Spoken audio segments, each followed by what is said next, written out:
আমাদের পশ্চিমবাংলায় 11 বছর ধরে শিল্প নেই, এবং এই যে শিল্প নেই মানে ইন্ডাস্ট্রি নেই, তার জন্য সবথেকে বড় সমস্যা হচ্ছে বেকারত্বের সমস্যা। এবার কিন্তু মুখ্যমন্ত্রী সেই সমস্যা মেটানোর জন্য সরাসরি বলেছে যে শিল্প আনার উদ্দেশ্যেই আমি কাজ করব, এবং শুধু তাই নয়, পশ্চিমবাংলা হবে শিল্পের ডেস্টিনেশন। কি বলবে? I think this question is a part of joke. Why you think? मुझे ऐसा लग रहा है क्योंकि दीदी शिल्पो भी ले आएंगी, दीदी फैक्ट्री भी ले आएंगी, दीदी आलू भिजवाती हैं, दीदी पकोड़ा भिजवाती हैं, दीदी साग पत्ता भिजवाती हैं, दीदी ड्रैगन फ्रूट से पेंटिंग बनवाती हैं। तो मैं तो कभी भी as a voter of West Bengal और as a citizen of India, मैं कभी भी उनकी बात को यहाँ से सुनती हूँ, यहाँ से उड़ा देती हूँ। उन्होंने 29 जून में प्रेस कॉन्फ्रेंस कहा था 92,000 टीचर हम अपॉइंट कर देंगे, नहीं हुआ। द्वारे द्वारे सरकार का हालात आप लोगों के सामने ही है, औरतें रोड पर हैं, द्वारे द्वारे मौत लेकिन खुला है। तो ये बहुत बड़ा मतलब कॉन्ग्रेचुलेशन है उन जनता के लिए जो टीएमसी सपोर्टर है कि भाई आपके दरवाजे पर दारू चला जाएगा। तो development, improvement, educational development, academic development, employment, इन सब चीज़ों के बारे में दीदी ने पढ़ा ही नहीं है कि एक स्टेट को डेवलप करने के लिए ये सारी चीज़ें बहुत महत्वपूर्ण होती हैं, बहुत ज़्यादा इम्पॉर्टेंट होता है। ये उनके एथिक्स में, उनके मेमोरेंडम में, उनके एथिकल ग्राउंड में ये सारी चीज़ें है ही नहीं। उनके पास बस एक ही मुद्दा है कि भाई कैसे कहाँ से पैसा उठाना है, कौन कौन इलाके में इलीगल कंस्ट्रक्शन कराना है, कहाँ से गोरू प्रचार कराना है, कहाँ से कोयला चोरी कराना है, कहाँ से नारदा शारदा चिटफंड जैसा एक एजेंसी खोल करके पैसा उठवाना है। तो जिस सरकार का दिमाग चोरी चमारी पे लगा रहेगा वो सरकार उन्नति और डेवलपमेंट के बारे में कैसे सोचेगी। देखिए, हाथ कंगन को आरसी किया, पढ़े लिखे को फारसी किया। तो आज उन्होंने फिर से एक प्रेस कॉन्फ्रेंस में, आप ही बता रही हैं कि ऐसा बोला है, मैं आपको गारंटी देती हूं कि 1 साल के बाद आप फिर मेरे पास आइएगा, आप बोलिएगा कुछ नहीं हुआ दीदी। मैं अभी गारंटी दे देती हूं कि 1 साल तो क्या, अगर दीदी और रह गई 2 4 5 साल तो मुझे लगता है कि black day of West Bengal भी मनाया जाएगा बहुत जल्दी। নাজিয়া, এই যে দুর্নীতি কিন্তু সর্বস্তরে, এবং সেটা উঠে আসছে টেট থেকে শুরু করে এসএসসি থেকে শুরু করে সর্বস্তরে। যারা চাকরি প্রার্থী তারা রাস্তায় বসছে, এমনকি এই ঘটনাও উঠে আসছে যে যারা পরীক্ষায় পাশ করেনি তাদের সুপারিশ হয়েছে, তারা চাকরি পেয়েছে। এই যে বিষয়গুলো উঠে আসছে এবং প্রত্যেকটা বিষয়ে হাইকোর্টকে হস্তক্ষেপ করতে হচ্ছে, হাইকোর্টকে সেখানে ঢুকতে হচ্ছে, মামলা করতে হচ্ছে, কি বলবে এই বিষয়গুলো নিয়ে? देखिए, आप सोचिए, पार्शियलिटी, नेपोटिज्म और इग्नोरेंस ऑफ लॉ, ये 3 महत्वपूर्ण पॉइंट है श्रीमती ममता बनर्जी का और उनके सारे मंत्री संतरी का।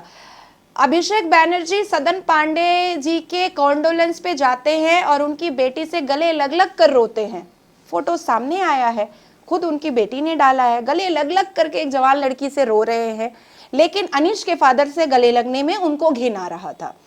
अब मैं आती हूँ कि जितने भी टीचर्स को उन्होंने अपॉइंट करने की बात कही थी, उन्होंने कहा था कि मार्च 2022 तक, अपने इलेक्शन से पहले, विधानसभा इलेक्शन से पहले, कि मार्च 2022 तक 14,000 जनवरी तक और मार्च 2022 तक हम पूरा 10,500 और 14,000 को हम अपॉइंट कर देंगे।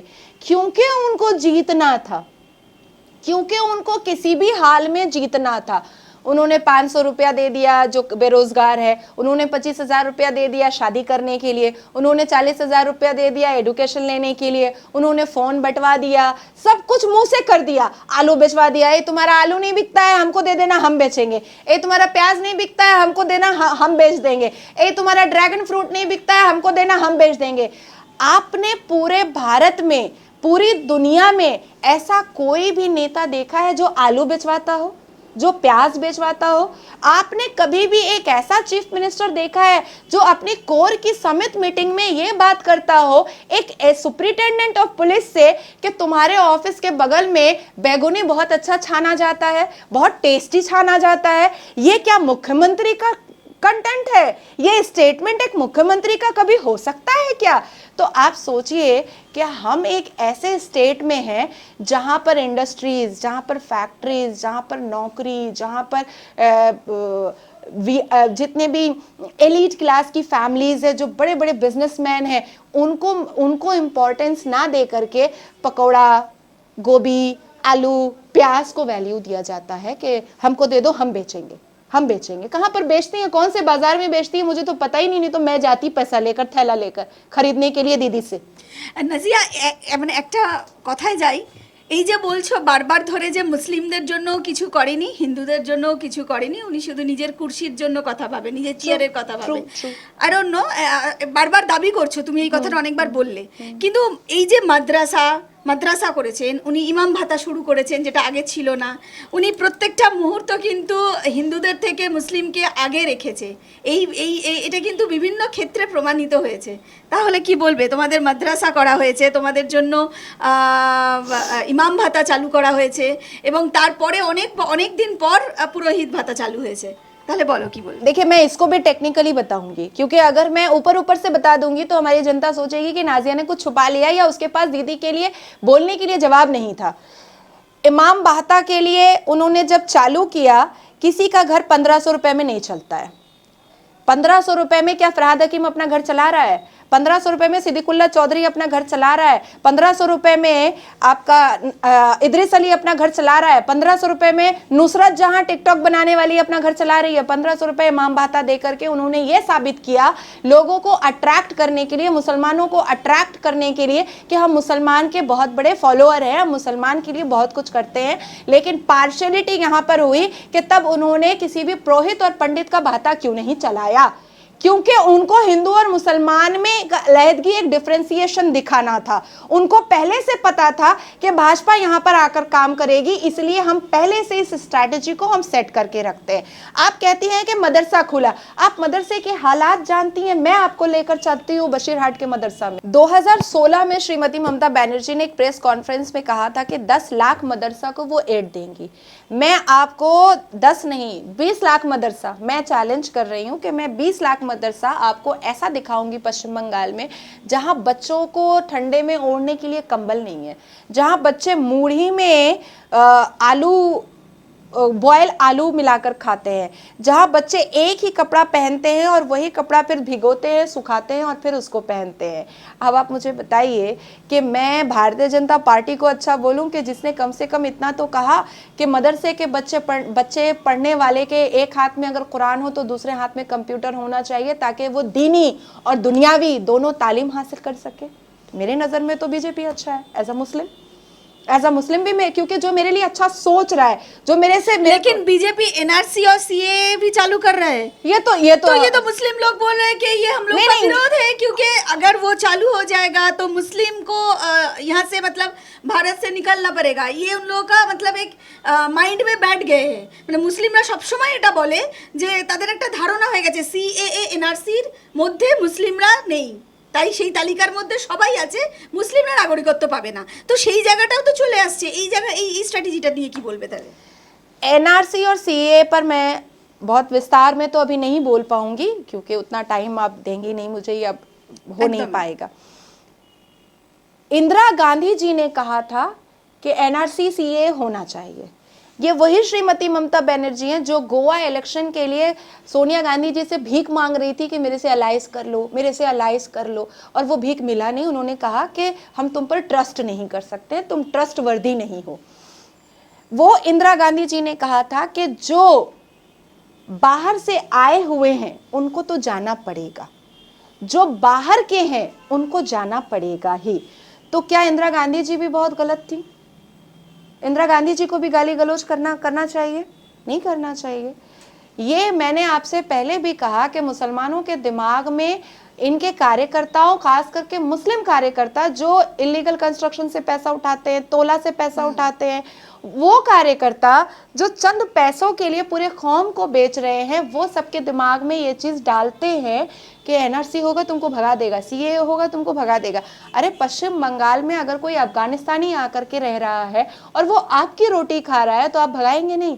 आपके अपने घर में ही अगर कोई मेहमान आ जाए और वो 3 दिन से ज्यादा रहे तो आप भगाइएगा नहीं। अरे पहले दिन पुलाव गोश्त खिला दीजिएगा, 2 दिन के बाद तो आलू की भुजी और रोटी ही दीजिएगा ना, उसको तो कहिएगा कि अब अपने घर जाओ।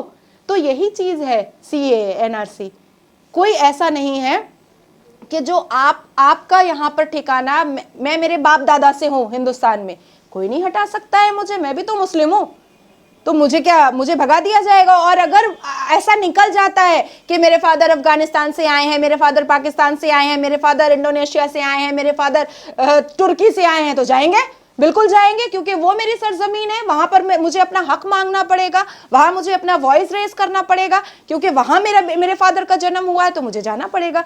लेकिन क्योंकि मुझे पता है कि हम पुश्त दर पुश्त यहाँ हिंदुस्तान के हैं, तो हम अपना डॉक्यूमेंट दिखाएंगे और हम यहाँ रहेंगे और सीना चौड़ा करके पूरे फक्र के साथ हिंदुस्तान में रहेंगे। तो ये मिसगाइड किया गया है वोट बैंक को अपना सिक्योर करने के लिए श्रीमती ममता बनर्जी के उन मुस्लिम कैडर्स की तरफ से जो गुंडागर्दी करके और लोगों को मैनिपुलेट करके तोला का पैसा और इलीगल कंस्ट्रक्शन का पैसा उठाते हैं, जो अभी आसानी से हो पा रहा है। क्योंकि भाजपा की अगर सरकार आ जाती तो इन सारे गुंडाओं को तो जेल भेजा जाता, इलीगल कंस्ट्रक्शन तो होने नहीं दिया जाता, गोरू प्रचार तो होने नहीं दिया जाता, कोयला चोरी तो होने नहीं दिया जाता, 300 स्क्वायर फीट पे 3 तल्ला बिल्डिंग तो बनने नहीं दिया जाता। क्योंकि भाजपा एकमात्र ऐसी सरकार है जो संवैधानिक रूल और रेगुलेशन से चलती है, जो आईपीसी और सीआरपीसी को फॉलो करके चलती है। उनके अपने नेता अगर डिफॉल्टर होते हैं तो वो उनसे भी मुंह मोड़ लेते हैं। ये तो भाजपा की नीति है भाई। নাজিয়া, একদম সময় কম, একদম শেষ প্রশ্ন। পুরো ভোট চলছে, অলরেডি আমরা দেখেছি বিধাননগরে তৃণমূলের ঝড়, সমস্ত জায়গায় এখন তৃণমূলেরই ঝড় চলছে। তো সেই জায়গায় দাঁড়িয়ে সামনে ভোট, কি বলবে? अब आगे से ही बोल देती हूँ, कांग्रेचुलेशन श्रीमती ममता बनर्जी जी, क्योंकि जितने भी कैंडिडेट हैं उनको आपके लोग इतना ज़्यादा परेशान करेंगे, किसी को किडनैप कर लेंगे, किसी का घर तोड़ फोड़ कर देंगे, जो हम लोग देख भी रहे हैं न्यूज़ चैनल्स पर। किसी का अपहरण हो जाएगा, किसी का मोलेस्टेशन होगा। একটু বলি, কিন্তু স্টেট ইলেকশন কমিশন ने बोले है যে স্টেট পুলিশ, আমরা স্টেট পুলিশ দিয়েই করাবো তাদের। नहीं, स्टेट State पुलिस police और is capable। भाई सेंट्रल और स्टेट पुलिस का प्रश्न तब आता है जब लोगों को घर से निकलने दिया जाएगा ना, जब वोटर्स घर से निकल पाएंगे ना। वो तो पहले ही वहां पर तृणमूल कांग्रेस के गुंडा लोग बैठ जाते हैं कि कोई जाएगा नहीं। না, পুরো পুলিশ প্রশাসন থাকবে, সিসিটিভির अगर আন্ডারে হবে, अगर হাইকোর্ট वोट বলেছিল। अगर वोट सही से होता, अगर वोट सही से होता तो सरकार हमारी होती। कुछ गलतियां हमारे भाजपा की भी थी, कैंडिडेट सही नहीं थे। मैं मुंह फटूं, मैं किसी का खाती नहीं हूं तो मेरा आंख लजाता नहीं है। जब जो इंसान खाता है किसी का, उसका आंख लजाता है। मैं किसी का रोटी नहीं तोड़ती हूं, मैं किसी से चालबाजी का 2 पैसा नहीं लेती हूं, इसलिए मेरा आंख लजाता नहीं है। कैंडिडेट्स हमारे सही नहीं थे, लेकिन फिर भी हमारी 120 सीट थी, 120 सीट थी।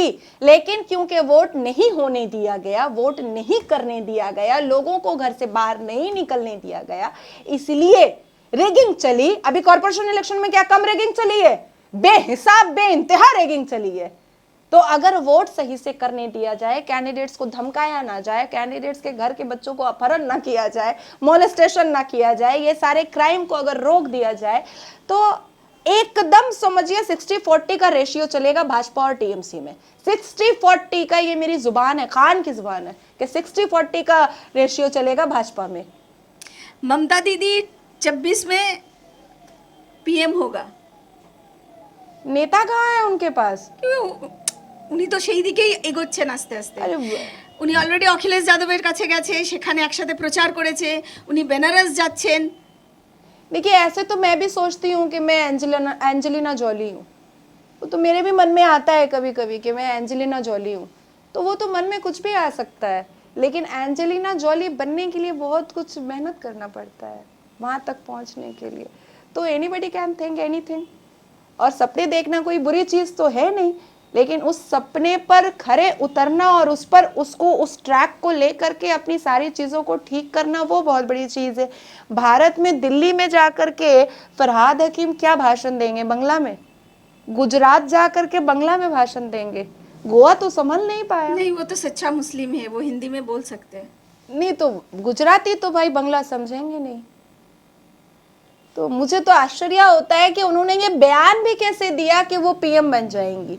वो कौन नेता है उनके पास? एकमात्र मुझे बैलेंस्ड महुआ मोइत्रा दिखाई देती हैं, एडुकेटेड हैं, स्मार्ट हैं, प्रेजेंटेबल हैं। इसके अलावा तो सिर्फ नाचने गाने, कमर हिलाने वाली, लाली पाउडर फाउंडेशन वाली सब है। इसके अलावा तो और कोई है नहीं।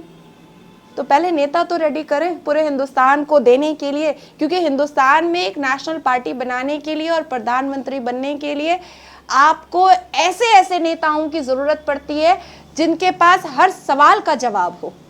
आपके उनके नेता मंत्रियों के पास तो है नहीं। नेता की तो जरूरत ही नहीं है, ममता दीदी खुद ही काफी है, क्योंकि उनका बहुत सारा प्रतिभा भी है, ये सब जानते हैं, बंगाल के लोग भी जानते हैं। हाँ, इसीलिए उत्तर प्रदेश अखिलेश जी की एक मीटिंग कर पाई और वहां भी झूठ सची करके चली आई, खेला हॉबे बोलकर चली आई, पूरी स्पीच भी नहीं दे पाई अच्छे से क्योंकि हिंदी नहीं आती है। वहां के लोग तो बेचारे वो बहुत सारे लैंग्वेज जानते हैं। आप ऐसे मतलब हाँ, बहुत सारी लैंग्वेज जानती होंगी, लेकिन मैंने उनको प्रॉपर हिंदी बोलते, अखिलेश जी के साथ बगल में बैठ करके मंच पर वो बेचारी हिंदी नहीं बोल पा रही थी, और ये पूरा देश देखा है।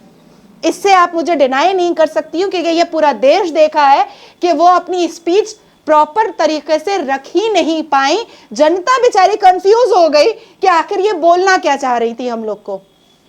सिर्फ आप भाषा के बात बोल रहे हैं, वो अच्छे गान भी जानते हैं, वो बहुत अच्छे लिखते भी हैं, उनका पोएट्री भी बहुत अच्छे लिखते हैं, वो बहुत सारे टैलेंटेड है। बापी लाहिरी जी उनको बोलते थे कि दीदी एक गान लिखे दिन আমি গাইবো সুর দেবো।